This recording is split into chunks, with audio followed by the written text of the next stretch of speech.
know I say this all the time, but probably this gospel, these readings put together, the message that comes through these readings today, if you can get this, you can get the whole Bible.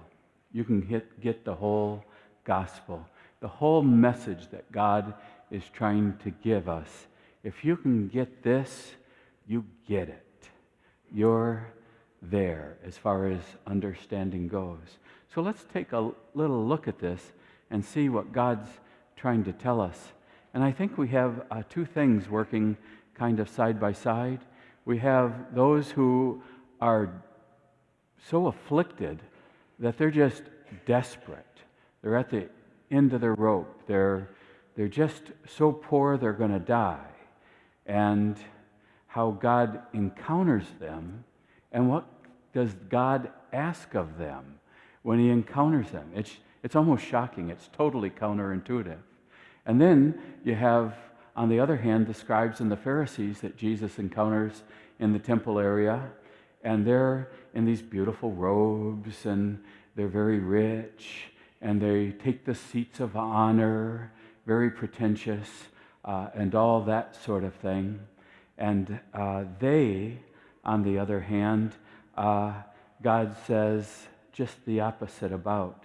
So as we look at the two sides, and then we can say, yeah, I want to be like that. I want to follow in that way. And then we'll truly know God's abundance. And I think probably the one truth we want to take from this is that abundance in your life, abundance in our country, abundance in our parish, abundance comes from the willing gift. Kind of counterintuitive, isn't it? It's like more blessed to give than to receive is in some ways the message today. So in the first story in the Old Testament, Jesus encounters a widow. And she encounters, God encounters this widow through the prophet Elijah. And so here she is, so desperate. And isn't that true? When our lives get most desperate, that's where we encounter God most of the time. When we're not at the top of our game, when our egos aren't at their very best saying, I got this, I'm strong, I can do anything. But when we're really desperate, God, the divine, enters into our life. And so this widow has a little son, and Elijah says to this widow who was so desperate, are you ready? What does God say to her? Give me something. Give me a drink. And she goes off to get him a drink, and then it's like he's going to add to it and says, while you're off, give me some bread too. And she starts to protest. Hey, I'm the desperate one. Shouldn't you be giving something to me? Shouldn't you be taking care of me? And so there's a wonderful truth here, is that when we're most desperate, start giving, because abundance comes through the willing gift. So Jesus says to this woman, really counterintuitively, we're like, what? Really? You encounter this woman who's so desperate, and you're like, give me something. And so Jesus encounters a woman at the well. Do you remember that story? She's like so desperate too. She's an outcast on just about every level there is. She's just a social outcast in every single way.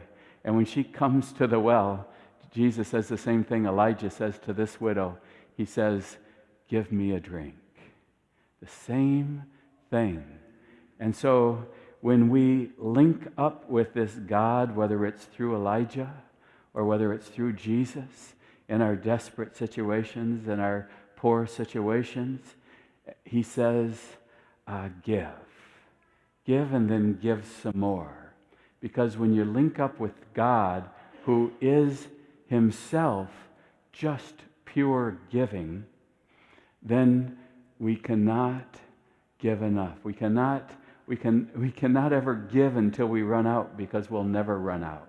God will always provide in abundance. Abundance comes How? Through the willing gift. And it's kind of cool to think about, and I think maybe we can put it up on the, well, don't put it up yet on the screen. But when you think of the widow, what do you think about? This woman maybe walking with a stick and kind of hunched over, and maybe a pretty old kind of person. Yeah. But open up your mind and imagine, what if that isn't what the widow looks like? What if she looks like this on the screen up here? What if she's that woman? And what if she has those kids? What if she's a young woman? Yeah, we never think of that, do we? But the widow in the Old Testament has a young son who she has to go prepare a cake for. She's like a single mom. She's like a young woman who's lost everything in her life. And then God comes to her, and instead of saying, hey, I got a lot of things I want to pile on and give you, he says, give me something to drink. Give me something to eat. Out of your poverty, give, and abundance will be given to you. So when we encounter the woman, the widow, in Jesus' story in the Gospels, it said she was blessed. She gave more because she gave what? Out of her poverty, not out of her wealth, not out of her abundance, but she gave out of her poverty her whole livelihood, her last 2 coins. And so what God's trying to tell us is the most important lesson we'll ever learn. And we don't want to do it, is if you're desperate, start giving. If you want life, give your life away. If you want to lose your life, then hoard it. And so the lesson is, to get abundance, we give, and then quite the opposite with the Pharisees and the scribes who already were so rich and were kind of hoarding life, hoarding their abundance. They could never get enough. They always felt like, I need more, because that kind of hoarding of what we have, it makes us feel like we need more, because the feeling leaves and we're like, nah, I don't have enough. I don't have enough. I don't have enough. And so those who are always giving always feel like, wow, I can't outgive God. And so I guess what God's trying to tell us today, and it's kind of like what our veterans have done, is to have a country full of abundance, full of life, full of all that joy that we're doing in our nation today. Yeah, it takes giving our life away.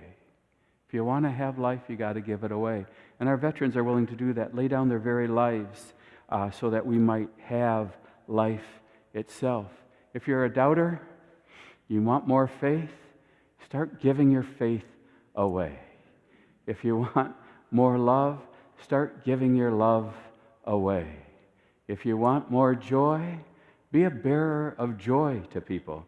Daniel was telling me about this encounter group that goes off to this other church, I think in Brighton, and in this encounter group, they encounter joy, and they're all overwhelmed with joy. So last night in adoration, they all prayed for people, and then they began to give that joy away, and joy was outpoured on us. And so I wonder what God's telling us. He's telling us, don't hold on. Don't hoard. No matter who you are, even the poorest person, if you want to live in God's blessing, if you want to live in God's abundance, give. And then give some more. And then give some more. Because your life is going to become rich in so many ways, in such abundance.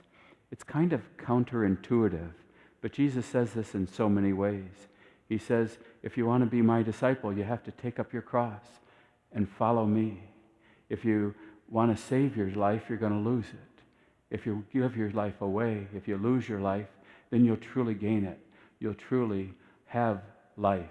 And today in the gospel antiphon, we heard, blessed are the poor in spirit, for theirs is the kingdom of heaven. Yeah, this is our faith. We serve a God who gives himself away completely, is giving itself, and he asks us, even the poorest of us, to do the same, to just give our whole life away, and then we'll truly find it. We'll become truly blessed, truly rich, truly abundant. That's our faith. It's for everybody, everyone the same. Let me close this story. I forgot I was going to tell it. But during our Witness to Hope campaign, I remember when I saw Renee over here. During our Witness to Hope campaign, one of our parishioners, Larry Pillen, was in the back. How many know Larry Pillen? Yeah, all right, so most of you know who he is. Yeah, a little special needs in a beautiful kind of way. Our usher, our helper, does everything we ever want done, the nights and that sort of thing. So Deacon went up and said to Larry, what are you giving to the Witness to Hope campaign? What are you going to give to the bishop? And Larry's like, I don't have any money. and the deacon said, how much do you have? He says, I don't know, maybe $5 in my pocket. And deacon said, well, give $2. And he did. He said, can I do that? Can I give just $2? And he says, yeah, give $2. And then you know what he did the next week? He comes to church with his hands like this full of coins. And he says, I brought some more. And he was just so full of joy and so blessed that out of his life, out of his poverty, he was truly rich. He could truly give and receive all abundance. What a beautiful story. You know, I want to be the widow. I want to give everything. I want to be Larry Pillen. I want to come with all my coins and say, here, I brought it all. And if you're desperate today, if you're feeling like you have things you need, you're poor, now is a time more than ever to encounter Elijah. Now is the time more than ever to encounter Jesus. And they'll tell us that surprising thing that we're not ready to hear. Give, and it'll be given to you. Good measure, pressed down, shaken together, running over, shall people give back to you in this life and in the life to come. Spiritual principle, what is that? Your being will increase in the measure that you give. That's our faith. That's our God. How wonderful that God gives us everything. How wonderful he calls us to give it back. And what a wonderful call. What a wonderful God. What a wonderful faith we have.